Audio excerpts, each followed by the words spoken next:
He might be the most serious-looking priest you've ever seen, carrying a briefcase and observing everything in the bustling amusement park, especially the cash registers collecting the ticket revenue. But he isn't the only one here. He has a team. Carlson, disguised as a fire department worker, Melander and Ross, dressed as clowns, and August, posing as a civilian waiting for his moment. This crew seems to be plotting a major operation. Inside the park's operations center, staff are busy counting the collected cash. A security guard suddenly hears the doorbell. He opens it to find a strange priest standing outside. Just as the guard lowers his guard to speak with the priest, two clowns suddenly drill their way up from the underground tunnel. Working from the inside and outside, the three men use their guns to subdue all the guards in the room, forcing everyone to the floor. This man, named Parker, assures the hostages to stay calm. As long as they don't move, he won't hurt them. Meanwhile, August, who is waiting outside, is supposed to light a haystack to cause a distraction, according to Parker's plan. However, August is too impatient. He pulls out two flares, tosses them onto a random haystack, and runs off without even looking back. He doesn't notice that the flares slide off the hay and land right next to a pile of gas canisters. Parker takes a thermal cutter out of his briefcase and begins cutting through the safe door. Soon, they pry the door open to reveal stacks of cash, over $1 million. At this moment, a guard lying on the ground suddenly stands up. His face is flushed, and he's struggling to breathe. The extreme stress seems to have triggered an acute asthma attack. When intense light and chaos overstimulate the senses, emotional tension can cause the smooth muscles of the trachea to spasm. Seeing his partners threatening the guard with guns to no avail, Parker rushes over. He speaks softly, comforting the guard and telling him to relax. Take it easy. It's okay. What's your name? Ben. You got a girlfriend, Ben? She loves you, right? She's gonna look into your eyes. Like there's no place else she wants to look again. Trust me, Ben. It's gonna be a good night. Thank you, Father.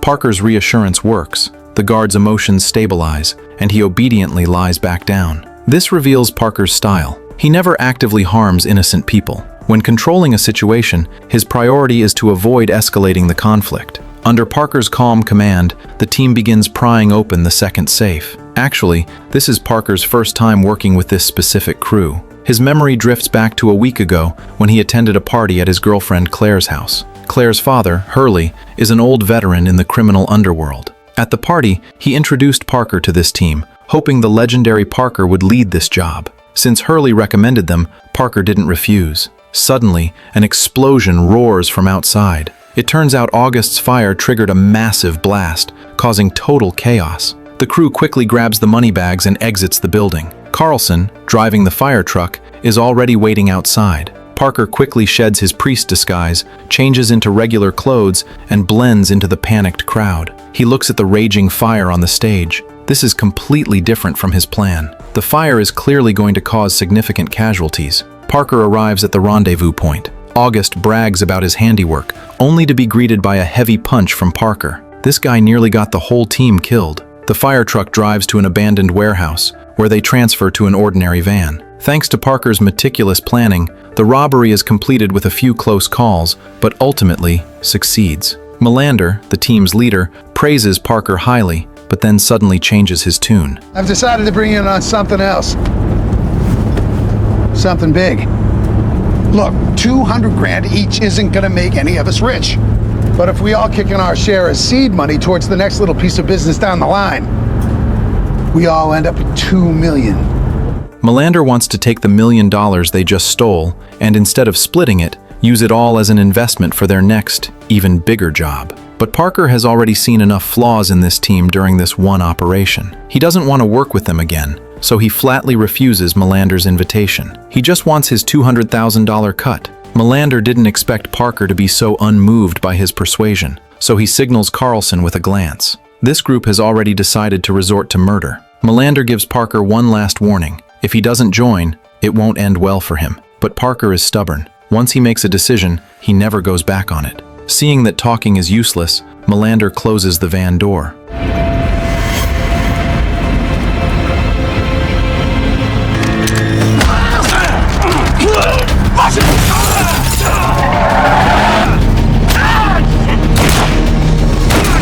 Parker takes 2 bullets from Melander, but manages to jump out of the moving vehicle, risking his life. Melander pulls the handbrake to stop the van. Except for him, everyone in the van is injured. Melander can't let Parker leave alive, so he hands a gun to August and tells him to finish Parker off. August has no choice and is forced out of the car. Parker, covered in wounds and clinging to his last breath, crawls slowly forward.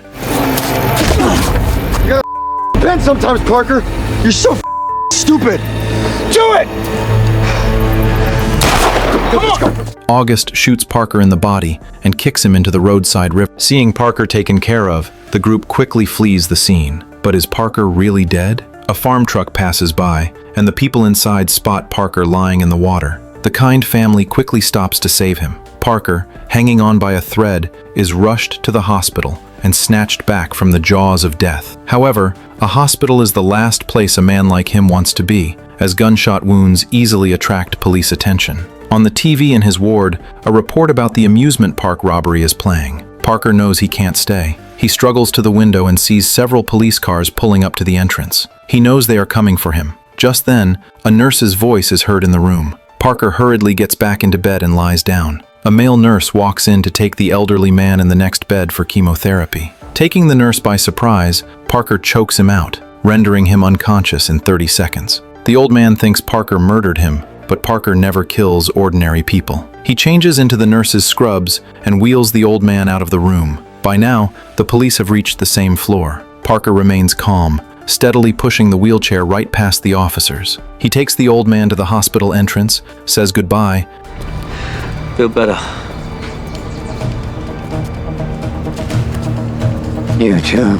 And steals an ambulance, driving it deep into the woods where no one can see him to treat himself. Parker gives himself an IV drip of glucose to replenish fluids and maintain blood pressure. He also finds Demerol, a potent painkiller that quickly suppresses pain signals, allowing him to temporarily ignore his injuries. He then lies down and forces himself to sleep, as this will help his wounds and stamina recover faster. But his mind keeps replaying the scene of Melander's crew shooting him. He is determined to get revenge. Physically recovered, Parker drives the ambulance to a motel. He sees a pair of hunters checking out and decides they are his target for a new disguise. To cut off any tracking by the police or the mob, Parker needs to counter-track and make himself disappear. He changes out of his bloody clothes to avoid leaving collectible DNA and blood samples. He puts on a hat and dark clothes, low-key and inconspicuous, to reduce attention from passers-by. En route, he swaps cars at least 2 or 3 times to break the trail of license plates,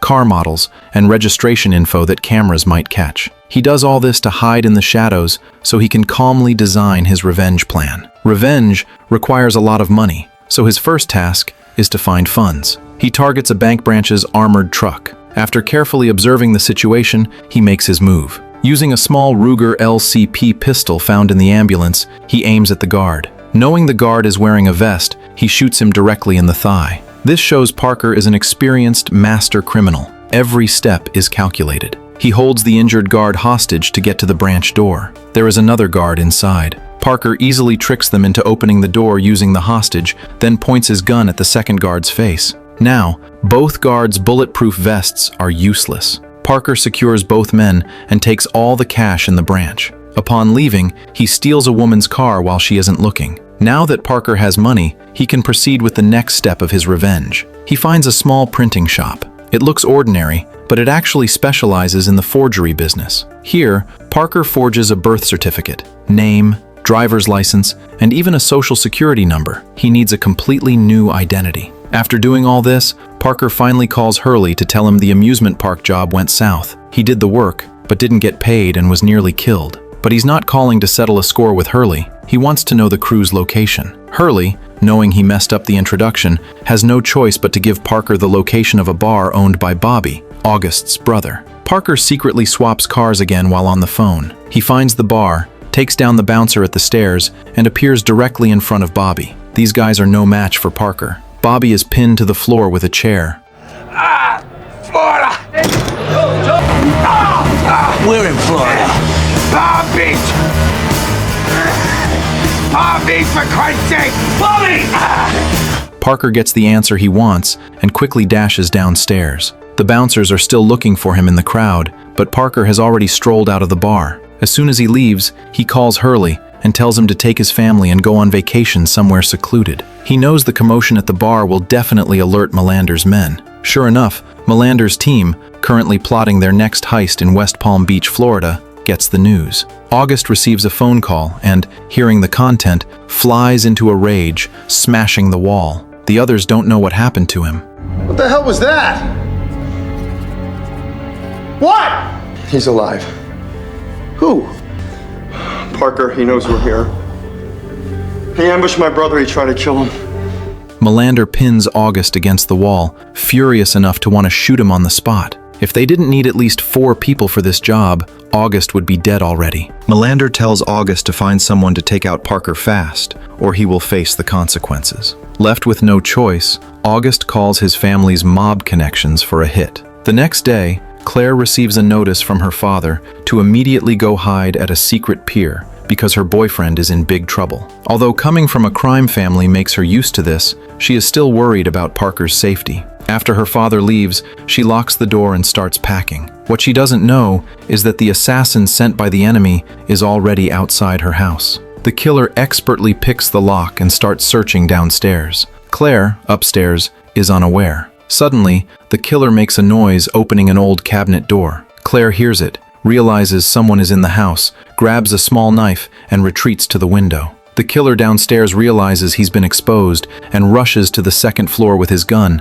only to find Claire's room empty. She has already climbed down a rope. Calm and collected, she even slashes the tire of the killer's car before fleeing, preventing him from chasing her. Claire calls Parker to tell him what happened. Parker tells her to wait for him at the pier for 2 weeks. If he doesn't show up by then, she should take all the money from the locker and run. Parker meets up with Hurley. Hurley lies, claiming Melander called to make peace and even wired $200,000 to repay Parker. But Parker sees through the lie instantly. Hurley is paying out of his own pocket. Parker would never take Hurley's money. His reason for revenge is that Melander crossed a line. You almost start on a plain runway. If it's gonna happen, it'll happen. It's not something you can control. When I enter an agreement with someone, terms on both sides have to be on it. If they're not and I allow that, I'm asking chaos to take control of my life. Nobody likes chaos. Seeing he can't persuade Parker, Hurley gives up. And now, Parker heads to Palm Beach to hunt down Melander's crew. Hurley gives him a tip. Police are everywhere in that area, and renting a place invites scrutiny. Melander's crew would likely buy a house to use as a base for operations, which explains why they needed all the money from the previous job. Palm Beach, located in southeastern Florida, is a narrow island about 43 kilometers long. With an average annual temperature of 23 degrees, it is one of America's most prestigious winter getaways. It is full of mansions and is a gathering place for the wealthy, making real estate the pillar industry here. Leslie is a real estate agent here. Although she looks glamorous on the surface, she has a pile of problems. She's an older, single woman living with her mother, chased by banks for debt, and hasn't closed a deal in a long time. If she doesn't get income soon, the bank will repossess her car. A real estate agent without a car is basically unemployed. Forced by life, Leslie steals a new lead from the company's top salesperson. Reportedly, the client is a wealthy man from Texas. Leslie's survival depends on him. She arrives at the hotel as agreed, and the wealthy man dressed like a Texas cowboy is none other than Parker in disguise. Parker asks Leslie to show him houses all over Palm Beach. To avoid suspicion from Leslie, who is used to seeing rich people, Parker intentionally shows off the Richard Mille watch on his wrist. It's a top-tier watch, and this specific model is limited to only 30 pieces in the US. Seeing this watch, Leslie is elated. She feels like she's about to strike it rich. For the next few days, Leslie becomes Parker's chauffeur, showing him various luxury villas. But Parker doesn't seem satisfied with any of them, until Leslie drives past a dilapidated house surrounded by palm trees. Parker suddenly perks up. He becomes even more interested when he hears the house was sold 2 months ago for over $1 million cash. This hidden, haunted-looking house is the perfect hideout. Parker is convinced that Melander and his crew are hiding inside. Parker's strange behavior doesn't escape Leslie's notice. This smart woman senses something unusual about this man. That night, while checking her bills, Leslie receives a letter from the bank. Because her payments are too overdue, the bank has decided to repossess her car. Leslie feels her life hitting rock bottom. Her personal and professional lives are total failures. Her mother, who is nagging nearby, sees her daughter's devastated expression and wisely shuts up. With no man to rely on, no high-paying job, and now no car, Leslie's life looks gray and hopeless. Meanwhile, Parker rents a car and drives to the edge of Palm Beach, near the old house. Dressed in black night gear, he sneaks up to the property. Peeking through the window, he sees the faces he will never forget. Melander and the others are right there. He has found his enemies. But he isn't in a rush to take revenge yet. A bold idea forms in his mind. He wants to know exactly what kind of big job Melander's crew is planning in Palm Beach. Suddenly, the 4 men inside make a move. They are heading out to get food. Parker hides in the bushes. After the car leaves the garage, he rolls under the closing garage door. He inspects the house, memorizing the layout and preparing for his plan. He tapes a gun under the table in the living room. Then, he finds a nailed-shut crate containing the crew's new guns. Parker uses pliers to remove the firing pins from all the weapons. Just as he finishes, the garage door opens. Melander and the crew are back. Parker quickly nails the weapon crate back shut. The bandits return to the garage. Before closing the garage door, the cautious Melander checks outside to ensure they weren't followed. Only after confirming it's safe does he return to the house. But what he doesn't know is that his nemesis has already been here. Parker returns to his car by the beach, only to be shocked to find Leslie sitting inside. He didn't expect his covert operation to be discovered by this woman. He violently grabs Leslie by the hair, demanding to know who sent her, thinking she might be from August's family. Just in case, he takes Leslie to her office. On the way, Leslie finally explains why she found him. She saw through his disguise as a wealthy man. She even checked his fake identity online and found nothing. Furthermore, she noticed he was only interested in that run-down house. Combining these clues, she guessed Parker is likely here for something big. Parker takes Leslie to her office. Leslie, feeling she has nothing left to lose given her miserable life, doesn't care if Parker shoots her. But if he doesn't, she offers to help him pull off the big job since she knows the terrain and situation. She knows anyone unusual coming to this wealthy island has one goal: money. She hopes to get a small cut of Parker's reward. Unexpectedly, Parker tells Leslie to take off her clothes. Take off your clothes. What? I'm not sure if I'm better off with you alive or dead. Either way, I have to know if you're wearing a wire. Seeing he isn't joking, Leslie has no choice but to remove her outer clothes in front of him. But Parker has no reaction to the beauty before him. He only wants to ensure she isn't wearing a wire. After confirming Leslie isn't a threat, Parker finally relents before leaving. I'll think about it. Leslie smiles. Her gamble tonight paid off, and Parker does need Leslie's help. He only knows Melander is likely planning to rob jewelry, but he doesn't know where or when. Leslie immediately realizes their target. Tomorrow night, the beach will host the First Lady of the Palm Beaches jewelry auction with a total value of $75 million. That must be the target. The auction will be held at a seaside banquet hall. Leslie takes Parker to scout the location. At the back door, Parker spots Melander and his crew disguised as staff. Parker quickly returns to his hotel. He needs to prepare immediately. Back in his room, Parker goes to the balcony to clear his head and plan his next moves.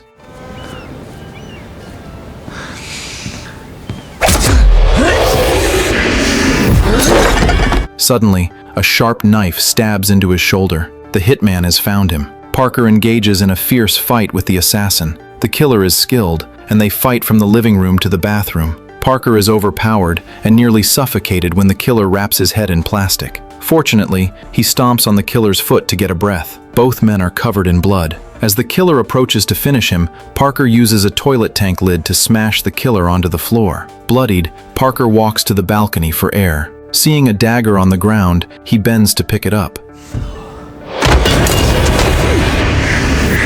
Surprisingly, the killer isn't dead and lunges again. As the dagger aims for his face, Parker blocks it with his left hand.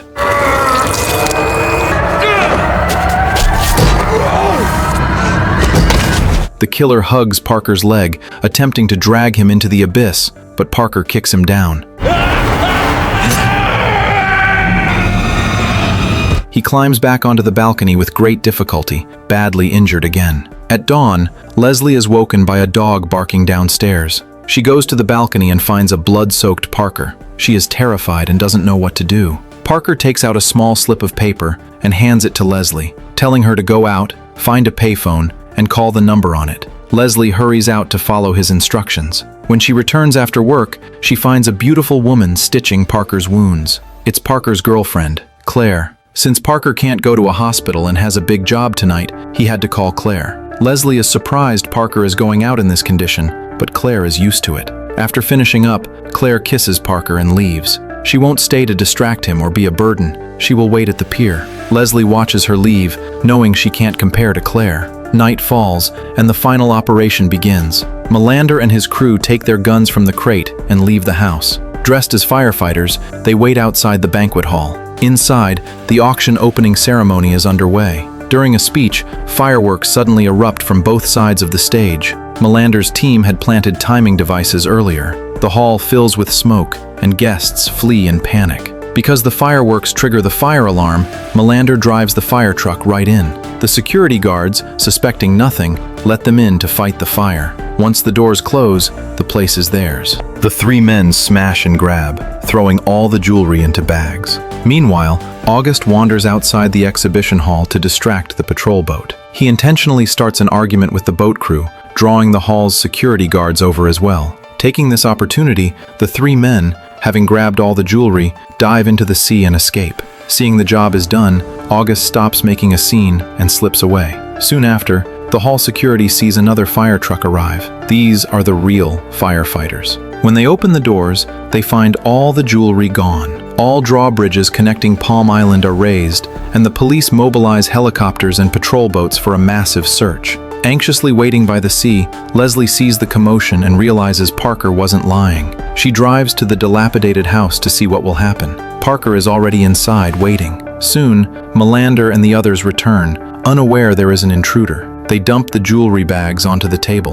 Leslie, peeking through the window, drops her jaw in shock. She smiles, imagining a share of that pile is hers. Suddenly, a gun is pointed at her. August has found her outside. She is shoved into the house. The crew, previously celebrating, tenses up seeing the stranger. Melander looks at her, and a name he dreads flashes in his mind. Panic sets in. They know how dangerous Parker is. Terrified to the point of losing control, August viciously slaps Leslie, demanding to know exactly where Parker is. They don't know Parker is just inches away, but he can't come out yet to a certain death, and they have Leslie. While crying on the floor, Leslie spots the gun taped under the table and realizes Parker put it there. Melander pulls Leslie onto a chair. He orders the others to search the house. Ross goes to the door, sees broken glass, and steps out to check.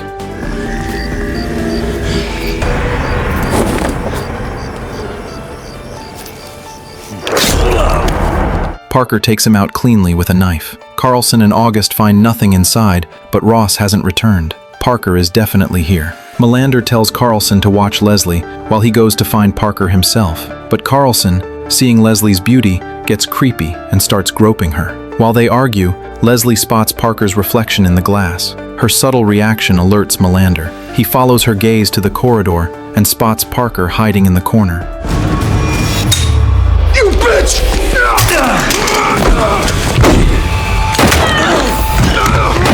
In a flash, chaos erupts. Parker and Melander fight. Melander, strong and physically dominant, pins Parker down. As his gun aims at Parker, Parker ejects the magazine and stabs it viciously into Melander's neck. Melander loses his advantage and gets beaten down. Parker finally finishes off the ringleader, Melander. But then, August runs out, holding Leslie hostage. He tries to negotiate, offering to split the jewelry with Parker, or he'll kill Leslie. To his surprise, Parker tells him to shoot. Leslie screams in terror. She didn't expect Parker to be so ruthless. Parker kills August with a single shot. He has finally eliminated the entire Melander team and avenged himself. Parker takes the jewelry and Leslie back to the car. It's finally over. Looking at the jewels, Leslie can hardly believe her eyes. Now, it all depends on how much Parker will give her. How much will it? I got the first 200,000, an original share. The next 200,000 goes to my old partner who planned the job. Then we split the rest. How much? I buy your share will be millions. Leslie never expected that Parker would actually split the money from the jewelry equally with her. Overwhelmed, she hugs him and kisses him, crying. She regrets not meeting this loyal man sooner, but Parker has to leave. He doesn't belong to her. He has Claire. Claire? I never did have a chance today. Parker doesn't answer the question. He says goodbye to Leslie and gets out of the car. Watching Leslie cry, he knows she is a good woman. But in this life, some people and some feelings must remain buried in the heart forever. A year later, Leslie hears a knock at her door as she prepares for work. She receives 2 large, heavy boxes. Her heart racing, she takes a deep breath and tears them open. Stacks of cash tumble out. Parker kept his word and sent her the other half of the money. Her dream has finally come true. Besides her, the farm family that saved him by the roadside also receives a package of money from a stranger. Released in 2013, the crime action movie Parker can be seen as a showcase of human nature. Perhaps we aren't heroes like Parker, nor villains like Melander. Most of the time, we are ordinary people like Leslie, facing various choices in life. The movie tells us that no matter how hard the choice or how complex the world, sticking to 3 internal principles: don't hurt the innocent, don't betray your conscience, and don't be consumed by greed, is the best way to guard our humanity. See you in the next episode.